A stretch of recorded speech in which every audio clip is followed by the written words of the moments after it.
Bienvenue dans le module 1 de la formation consacrée à l'importance des soft skills dans les recrutements. Dans ce premier module, je vais aborder avec vous ce qui se cache derrière la notion de soft skills. Je vais aborder la relation qu'entretiennent les entreprises avec les soft skills et enfin l'importance de ces dernières en phase de recrutement. Petit rappel, c'est quoi les hard skills ? Les hard skills regroupent l'ensemble des compétences techniques d'un individu. Ce sont par exemple l'expérience, les connaissances, les références, le niveau d'études, les capacités métiers, qui, de manière générale, sont détaillées dans la plupart des CV. Les hard skills font appel à l'intelligence rationnelle. Ce sont des compétences que l'on peut assez facilement vérifier, mesurer ou évaluer. Les hard skills peuvent être développés au cours d'une vie avec cependant une limite fixe qui est le QI, qui, étant une compétence essentiellement innée, évoluera relativement peu dans une vie. De leur côté, les soft skills regroupent les aptitudes comportementales. Ces dernières proviennent assez peu de l'inné, elles sont principalement acquises au fil du vécu des individus. Les soft skills peuvent donc évoluer à toutes les périodes de la vie. Les soft skills complètent de manière indispensable les savoir-faire et les compétences techniques dont disposent les individus qui, sans les soft skills, seraient par exemple incapables de prendre une décision. Les soft skills sont intimement liés non pas à notre intelligence rationnelle, comme dans le cas des hard skills, mais à notre intelligence émotionnelle, dont j'aborderai quelques aspects majeurs dans le prochain module. En fait, les hard skills et les soft skills sont interdépendants chez tous les êtres humains, ce qu'essaie de traduire cette image qui représente le yin et le yang. Cependant, un certain nombre d'études démontrent que le rapport n'est pas aussi équilibré que ce qu'il y paraît sur cette image, et qu'en fait, les soft skills prédominent largement en ce qui concerne la capacité de chacun à s'articuler avec le monde qui l'entoure afin d'y avancer et d'y réussir de manière harmonieuse. Les êtres humains se construisent à partir de deux émotions primaires qui sont la peur et le désir. En conséquence, sur la base de ces deux émotions primaires, les individus vont commencer par construire des soft skills racines qui touchent essentiellement à leur fonctionnement interne. Les soft skills racines induisent directement les soft skills dites résultantes qui regroupent l'ensemble des capacités de l'individu à s'interfacer avec le monde qui l'entoure. En conséquence, il suffit à un individu de développer ses soft skills racines pour impacter directement l'ensemble de tous ses autres soft skills. Les soft skills sont la traduction pratique, visible, perceptible de notre capacité à gérer nos émotions. Voici les principales soft skills racines, ici en colonne de gauche.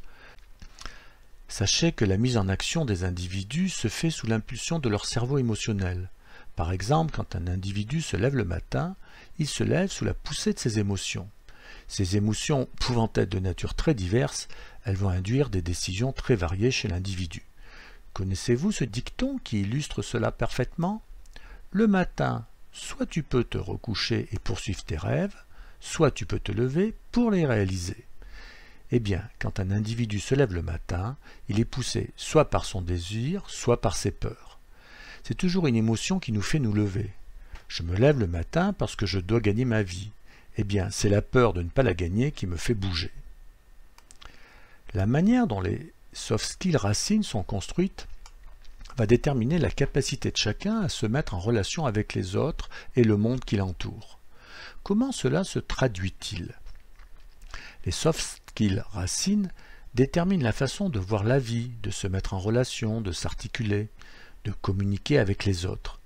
L'individu, suivant le rapport qu'il entretient avec ses émotions, sera sociable, empathique, confiant, optimiste, serein, ou, à l'inverse, agité, violent, égocentrique, autoritaire, soumis.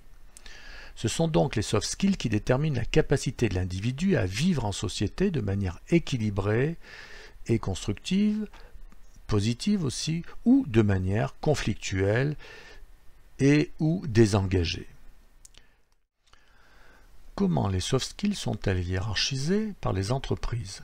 C'est ce à quoi répond une enquête réalisée par Monster en 2018.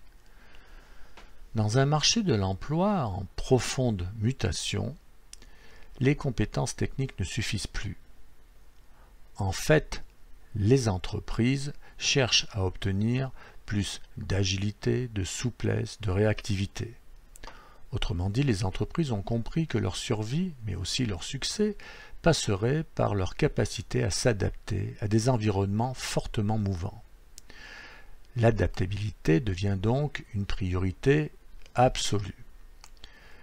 L'esprit d'équipe est un vœu fort qui traduit en fait l'impuissance de beaucoup d'entreprises à éviter le travail en silo au sein de leur propre organisation. La rigueur et l'organisation sont une préoccupation majeure parce que la rigueur et l'organisation jouent directement sur la performance opérationnelle des entreprises. Arrive ensuite la motivation, la passion, qui bien sûr alimente fortement la dynamique d'une organisation, à condition que cette dernière veille de très près à ne pas en casser les ressorts. Je pense aux besoins de reconnaissance, de fournir les moyens disponibles, etc., etc. L'empathie, l'écoute, sont des soft skills recherchés dans le but d'humaniser les relations et de favoriser les relations sociales et professionnelles dans des environnements qui sont de plus en plus tendus. D'ailleurs, 90% des recruteurs sont convaincus que les compétences comportementales vont continuer à prendre de l'importance dans les environnements professionnels. Elles ont un rôle crucial pour assurer la cohésion au sein des équipes, renforcer la culture de l'entreprise et, in fine, retenir les talents. Les attentes formulées en termes de soft skills sont liées pour une bonne part à la taille des entreprises. À l'exception des TPE, l'adaptabilité et l'agilité sont la préoccupation numéro 1 de toutes les entreprises. Les grandes entreprises et les ETI, qui connaissent des lourdeurs attachées à leur taille, sont conscientes qu'elles doivent être capables, plus que jamais, de s'adapter aux tendances du marché. De même, les PME mettent en avant l'adaptabilité et l'agilité afin de coller aux tendances d'un marché en perpétuelle évolution et très compétitif. Passé le consensus sur le besoin prioritaire d'adaptabilité et d'agilité, les priorités divergent en termes d'importance donnée aux soft skills en fonction de la taille des organisations. Les grandes entreprises, étant confrontées à la problématique de gestion de projets importants et complexes, recherchent une cohésion et un esprit d'équipe fort qui est peu compatible avec les tendances naturelles des services à travailler en silo. Dans les ETI, la rigueur et l'organisation restent un enjeu prioritaire, d'autant plus si elles ont l'ambition de rejoindre un jour la cour des grands. Ensuite, c'est l'huile dans les rouages qui intéresse les PME, c'est-à-dire l'esprit d'équipe, la cohésion, qui sont un facteur certain de dynamisme. La rigueur et l'organisation restent néanmoins un facteur d'attention très fort. Dans les TPE, la motivation et la passion sont au premier plan. Ces structures ne comptent ni le temps, ni l'énergie qu'elles dépensent pour exister face à la concurrence. Jusqu'à présent, de par la simplicité de leurs évaluations, les hard skills ont été largement privilégiés en phase de recrutement. Par ailleurs, les soft skills étant plus difficilement évaluables, eh bien, elles ont eu tendance à être quelque peu négligées. Or, plusieurs études, dont celle de Harvard en 2015, démontrent que la partie que l'on regarde peu, c'est-à-dire la maîtrise des soft skills, pèse à hauteur de 85% dans les facteurs de réussite des individus. Conclusion, sans pour autant vouloir totalement inverser ces pourcentages, il apparaît indispensable de mettre en place les moyens d'une meilleure prise en compte des soft skills. 1. Dans le but d'ouvrir l'éventail des candidats possibles en prenant en compte plus fortement les compétences comportementales. 2. Dans le but d'améliorer l'adéquation du candidat avec la fonction recherchée. L'iceberg représente de manière assez réaliste la relation établie entre les hard skills et les soft skills. La partie immergée, autrement dit les soft skills, a une importance majeure qui est souvent sous-estimé. En fait, le théorème d'Archimède s'applique aux notions de hard skill et de soft skill. Les hard skills émergent en fonction de la poussée exercée par les soft skills.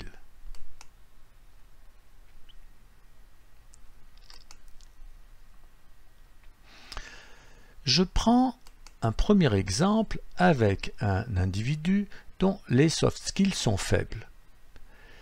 Il est fort probable que la personne aura des difficultés pour se mettre en relation de manière satisfaisante. Ses peurs étant mal maîtrisées, cela aura pour conséquence un certain nombre d'attitudes peu favorables à son intégration. Je pense à la timidité, éventuellement la soumission ou l'inverse, l'agressivité. Le manque de confiance, propre à la majorité des individus ayant des soft skills peu développés, se traduira par une propension à la rivalité, la jalousie, mais aussi le manque d'initiative.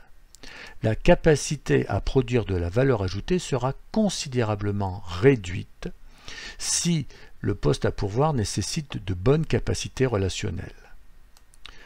Pour des postes d'exécution, de tâches répétitives, la faiblesse des soft skills sera moins impactante puisque la personne sera peu sollicitée sur le plan de ses capacités relationnelles.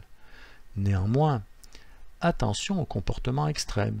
Il sera possible d'être confronté à des profils qui se distingueront par des taux d'absence élevés ou qui seront contestataires ou désengagés de manière permanente. Dans le milieu professionnel, il y a plein d'exemples de recrutement non satisfaisants et je pense tout particulièrement au cas des individus qui vont accéder à un poste de responsabilité sur la base de leur hard skill. Ce type de recrutement se fait souvent au détriment des soft skills de l'individu et donc des capacités managériales qui s'avèrent fréquemment être insuffisantes. Ce qui fait que la personne qui était excellente dans son poste précédent s'avérera médiocre dans ses nouvelles fonctions à cause des soft skills qu'elle n'a pas développés, et tout particulièrement les soft skills indispensables à sa fonction managériale, écoute, autorité, capacité à obtenir, pour n'en citer que 3.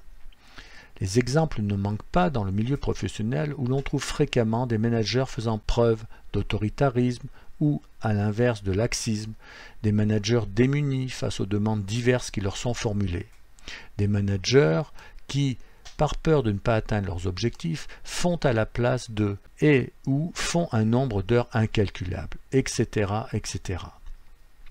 Pour illustrer l'importance majeure des soft skills, voici un cas extrême connu.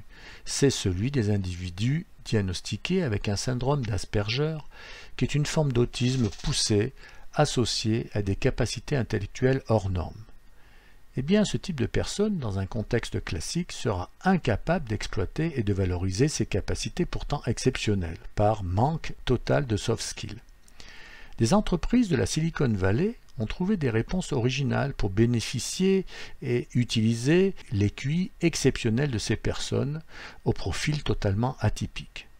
En fait, elles emploient nombre de ces individus, il y en aurait à peu près 5000, en s'adaptant totalement à eux.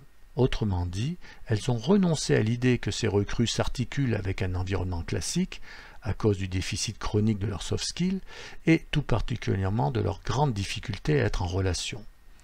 En conséquence, ces entreprises ont mis en place, avec un personnel spécialisé, des structures d'accueil spécialement dédiées qui, entre autres choses, limitent ou même suppriment toutes les interactions habituelles au sein d'un environnement de travail.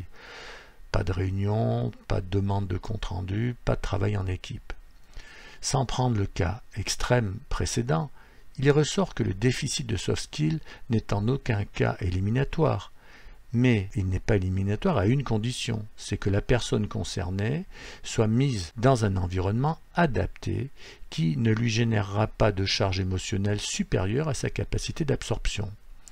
Autrement dit, il lui faudra, de manière générale, un excellent manager. Le deuxième exemple, c'est quelqu'un qui disposerait d'excellentes soft skills.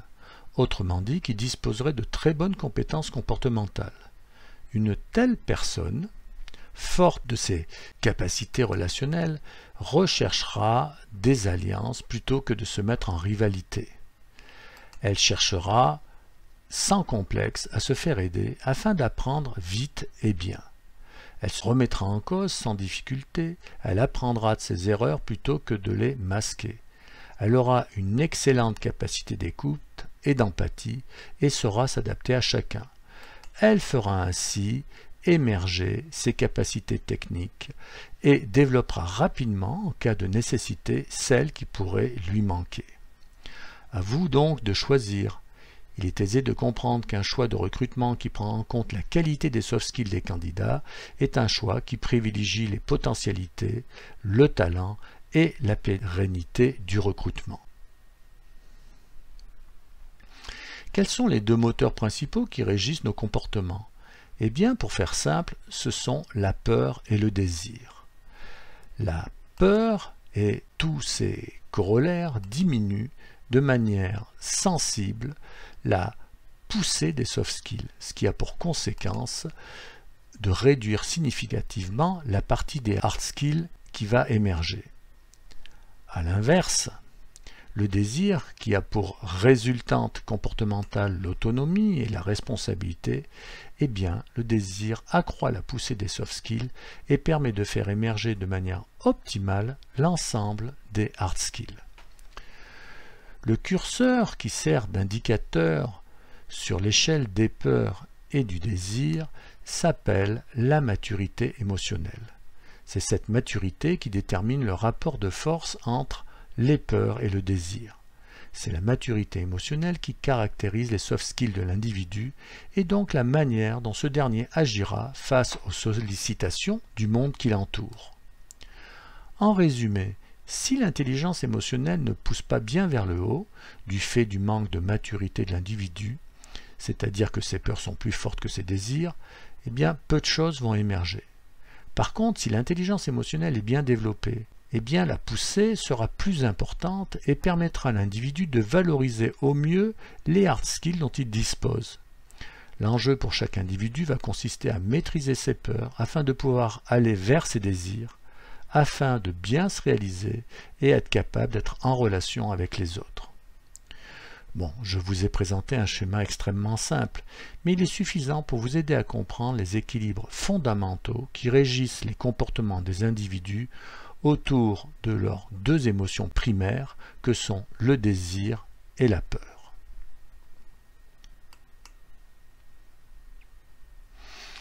Le psychologue Daniel Goleman, qui est mondialement reconnu pour ses livres consacrés à l'intelligence émotionnelle, considère qu'à parcours égal, deux individus disposeront de compétences techniques équivalentes. En fait, ce qui les distinguera, et cela parfois de manière sensible, ce sera leur intelligence émotionnelle, qui leur permettra d'avoir plus ou moins de charisme, d'autorité, de capacité à convaincre, de capacité à entraîner. Par ailleurs, Daniel Goleman affirme que la capacité à développer et renforcer ses hard skills est fortement liée à l'intelligence émotionnelle, ce qui confirme le fait que des hard skills manquantes sur un CV ne devraient en aucun cas être un caractère éliminatoire comme on le voit dans beaucoup de cas. Je reviens sur le tableau que nous avons vu précédemment. Les soft skills ne sont pas une mode, mais une évidence incontestable. Par contre, ils ont été négligés du fait de la difficulté à les mesurer, à les prendre en compte. Cependant, comme je vous l'ai déjà dit, le monde d'aujourd'hui, par ses changements importants et extrêmement rapides, ne peut faire l'économie de la prise en compte des soft skills, sans lesquels il n'est pas possible d'être flexible, adaptable et réactif, autrement dit agile. Donc, je reviens au tableau précédent parce que, en fait, il laisse penser que l'on pourrait hiérarchiser les soft skills et en privilégier certaines par rapport à d'autres. En fait, cela ne marche pas du tout comme ça. Les soft skills sont rattachés une à la maturité émotionnelle de l'individu. En conséquence, si vous déplacez le curseur de la maturité émotionnelle d'un individu, la progression de sa maturité va agir positivement sur l'ensemble de ses soft skills. Autrement dit, si vous aidez les gens à diminuer leur peur, et si vous les mettez dans le désir, eh bien vous ferez progresser l'ensemble des soft skills dont ils disposent. Autrement dit, il est essentiel de comprendre que la maturité émotionnelle est une caractéristique qui permet d'aborder la problématique des soft skills comme un tout, et non pas comme un système hiérarchisé, sachant que les tentatives de développer unitairement une compétence émotionnelle ou une autre sont peu probantes, car le résultat dépasse difficilement chez l'individu le niveau de la bonne intention qui malheureusement va s'éroder rapidement dans le temps sous les coups répétés de ses émotions non maîtrisées.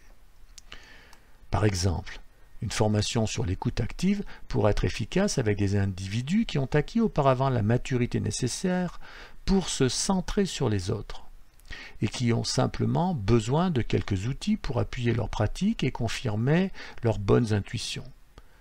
Les autres participants à ce type de formation, s'ils sont, de par leur immaturité émotionnelle, centrés sur eux-mêmes, ou s'ils sont dans une agitation permanente, se mettront dans la bonne intention sur une période de 15 jours, en se forçant à aller contre leur nature, puis ils retourneront à leur pratique antérieure, pilotés par des émotions qu'ils ne maîtrisent pas. Donc, pour conclure, la classification des soft skills, c'est seulement l'expression du désir des entreprises. Mais en fait, la réalité est tout autre. Les soft skills ne sont pas hiérarchisables. Elles se développent de manière globale avec la maturité émotionnelle de l'individu. Autrement dit, faire grimper un individu sur sa maturité, en fait, c'est le faire progresser sur l'ensemble de ses soft skills. Embaucher un individu mature, c'est avoir la garantie que ses soft skills seront élevés et que par conséquent, il présentera une forte capacité d'adaptation et de mise en relation positive avec son environnement. Plus la maturité émotionnelle de l'individu sera élevée, plus ce dernier maîtrisera ses peurs, ira vers ses désirs, plus il remplira les critères attachés au bon développement de ses soft skills et pourra, en conséquence, se mettre en relation, s'adapter et réussir. Eh bien, il me reste à vous remercier pour votre écoute. Dans le prochain module de cette formation, j'aborderai avec vous les notions comportementales fondamentales qui sont en lien avec les soft skills et tout particulièrement les notions qui se rattachent à la fameuse maturité émotionnelle que j'ai commencé à aborder avec vous. À très bientôt.